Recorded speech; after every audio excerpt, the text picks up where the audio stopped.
మన ప్రభువును రక్షకుడైన యేసు క్రీస్తు అతి శ్రేష్టమైన నామాన్ని బట్టి ఈ ఉదయకాల హోసన్న దైవ సందేశాలు అనే కార్యక్రమం ద్వారా మీరు దీవించబడుతున్నందుకు మొదటగా మిమ్మల్ని అభినందిస్తూ వందనాలు తెలియజేస్తూ దేవుణ్ణి స్తుతిస్తున్నాను. అందరికీ వందనాలు. ఈ హోసన్న దైవ సందేశాల కార్యక్రమం విని మీరు స్పందిస్తున్న విధానం కొరకు కృతజ్ఞత. మీరు చేసే విన్నపాలు సూచనలు వింటున్నాం, గమనిస్తున్నాం. తప్పక మీ సూచనల మేరకు మార్పులు చేర్పులు జరుగుతూ ఉంటాయి. సమస్త విషయాల్లో కృప మిమ్మల్ని ఆవరించునుగాక. ఈరోజు వాక్యాన్ని మీ జ్ఞాపకం చేయాలని నేను కోరుకుంటూ ఉన్నాను.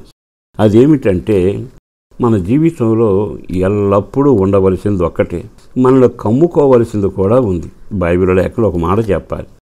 ఒక భక్తుడు ఆపదల చేత, కష్టాల చేత, నరుల దోపిడీ చేత, తెగించిన ప్రజలు చేసే భయంకరమైన దుష్కార్యాల్లో తాడుకోలేక తట్టుకోలేక దేవుని దగ్గరికి వెళ్ళి ప్రార్థన చేశాడు. ప్రభువా, ఇటు చూస్తే బాణాలు, అటు చూస్తే భయంకరమైన మాటలు, ఇటు చూస్తే కృంగదీసేవాళ్ళు, అటు చూస్తే దుమ్మెత్తేవాళ్ళు, ఇటు చూసిన ప్రజల సమూహంలో నేను నిలవలేకపోతున్నానయ్యా అని ఎలుగెత్తి ఏడ్చంటాడు. నీ రెక్కల నీడలో నన్ను దాచిపెట్టావా అని అడిగాడు. నీ రెక్కల నీడలో ఈ ఆపదలు తొలగిపోయే వరకు నేను ఉంటానయ్యా అని అర్థించాడు. తర్వాత ఇంకొక మాట చెప్పనా, ఆయన తన రెక్కలతో నిన్ను కప్పును.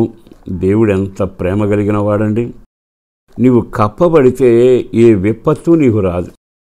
దేవుని చేతులు నిన్ను కప్పితే ఏ శాపం కానీ, కన్నీళ్లు కానీ, ఎగిరే బాణం కానీ, చెలరేగుతున్న తెగులు కానీ నీ దగ్గరకు రాదు. ఈ ఉదయకాలం నేను మీతో చెప్పాల్సిన, పంచుకోవాల్సిన మాట ఏమిటంటే, మీరు దేవుని చేతుల కింద కప్పబడుతున్నారా? బాగా ఆలకించండి. నువ్వు దేవుని చేతి కింద నిలబడితే ఆయన కప్పడం మొదలు పెడతాడు. ఆయన తన చేతులతో కప్పితే నిన్ను దొంగిలించేవాడు లేడుగా, నీ కీడు చేసేవాడు లేడుగా, నీ పాదాలు జారిపడేట్టుగా చేసేవాడు లేడుగా. కనుక దేవుని రెక్కలు నిన్ను ఆవరించాలి. మరో మాట చెప్పనా, యెహోవా యందు భయభక్తులు కలిగిన వాళ్ళు ఉన్నారట, వారిని కృప ఆవరిస్తుంది అని 32వ కీర్తనలో రాశాడు. 91వ కీర్తనలో ఏమన్నాడు? నీ మీద ఆయన రెక్కలు కప్పుతాను అన్నాడు. ఈ 57వ కీర్తనలో 2 ఏమన్నాడు? నీ రెక్కల శరణ చొచ్చి ఉన్నాను అన్నాడు. ఈ మాటలన్నీ పూర్తి వివరాలు చెప్పకపోయినా నీవు కప్పబడవలసింది ఒకటి ఉంది. విపత్తులు ఊరేగిన, ఇటు చూసిన సమస్యలు చెలరేగిన కృంగిపోవాకు సహోదరి సహోదరులారా. మిమ్మల్ని బట్టి బ్రతిమలాడుతూ ఏకవచనంతో పలకరిస్తున్న నా బిడ్డలుగా, దేవుడు తన రెక్కలు మీ మీద కప్పాలి, మీ కుటుంబం మీద కప్పాలి. మీ పరిస్థితులు ఎలా ఉన్నా మీ పిల్లల మీద ఆయన రెక్కలు కప్పబడాలి. మరొకటి, నువ్వు దేవుని యందు భయభక్తులు కలిగి ఉండు, కృప నిన్ను కప్పుతుంది.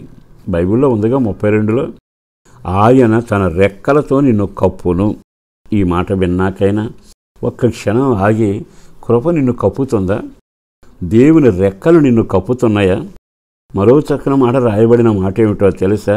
ఆయన నీవు కానీ కేక వేస్తే తన కౌగిట్లో నిన్ను దాచుకొని, కోడి తన పిల్లల రెక్కల కింద భద్రపరిచినట్టుగా నిన్ను నీ కుటుంబాన్ని కాచి కాపాడగలిగింది. ఎందుకు ఈ మాటలు వరుసగా చదువుతున్నప్పుడల్లా ఎంత అభయం, ఎంత కాపుదల, ఎంత క్షేమం, ఎంత సమృద్ధి ఇచ్చే దేవుడు తన చేతులు చాపి, రెక్కలు చాపి నిన్ను కప్పాలని కోరుకున్నప్పుడు నువ్వు దూరంగా వెళ్ళి ఎందుకు కష్టాలు పడుతున్నావు? దేవుని రెక్కలు అనే సన్నిధిలో లేకపోతే, దేవుని రెక్కలు అనే ప్రార్థన అనుభవానికి దేవుని పాదాల దగ్గర లేకపోతే, గద్దని దుష్టుడు వస్తాడు, నిన్ను తన్నుకుపోతాడు.